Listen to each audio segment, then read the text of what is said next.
Hi മക്കളെ, latent heat of vaporisation base ചെയ്തിട്ട് ഒരു ഇമ്പോർട്ടന്റ് ആയിട്ടുള്ള ക്വസ്റ്റ്യൻ നോക്കാം. നമ്മുടെ ഫസ്റ്റ് ചാപ്റ്ററിലുള്ളതാണ്.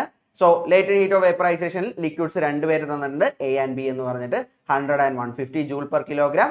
അങ്ങനെയാണെങ്കിൽ which will cost more cooling and what is the reason for that? ഇതാണ് ക്വസ്റ്റ്യൻ എന്ന് പറയുന്നത്. അപ്പോൾ നോക്കാം, അവിടെ രണ്ടുപേര് തന്നിട്ടുണ്ടെങ്കിൽ ലേറ്റന്റ് ഹീറ്റ് ആർക്കാണോ കൂടുതലുള്ളത് അതിന്റെ വേപ്പറൈസേഷന്റെ ഹീറ്റ് കൂടുതലനുസരിച്ച് കൂളിംഗ് എഫക്റ്റും കൂടുതലായിരിക്കും. ഇപ്പോൾ ഇവിടെ ഏതാ ബിക്കായിരിക്കും കൂടുതൽ കൂളിംഗ് എഫക്റ്റ് ഉണ്ടാവുക. And what is the reason for that? ഇവിടെ latent heat of evaporation of vaporisation means ആ ഇവാപ്പറേഷൻ നടക്കുമ്പോൾ കൂടുതൽ ഹീറ്റ് ആരാണ് എടുക്കുന്നത് എന്നുള്ളതാണ്. അപ്പോൾ കൂടുതൽ വേപ്പറൈസേഷൻ ലേറ്റന്റ് ഹീറ്റ് കൂടുന്നതനുസരിച്ച് they will take up more energy from the surroundings. കൂടുതൽ ഹീറ്റ് അവിടെ അബ്സോർബ് ചെയ്യുന്നുണ്ടാവും. ഇവിടെ ബി ആയിരിക്കുള്ളൂ കൂടുതൽ അബ്സോർബ് ചെയ്യുക. സോ ഇൻ ടേൺ അത് എന്ത് ചെയ്യും?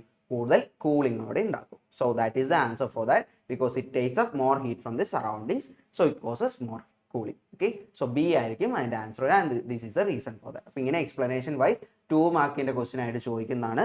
എന്തായാലും അത് പഠിച്ചിരിക്കുക, കാരണം വളരെ ഇമ്പോർട്ടൻ്റ് ആണ്. എക്സാംസിന് മിക്കവാറും ചോദിക്കാറുള്ള ചാൻസ് ഉള്ള ഒരു ക്വസ്റ്റ്യൻ ആണ് കേട്ടോ. സോ അടിപൊളിയായിട്ട് പഠിക്കുക, പ്രിപ്പയർ ചെയ്യുക. So all the best for your exams കേട്ടോ.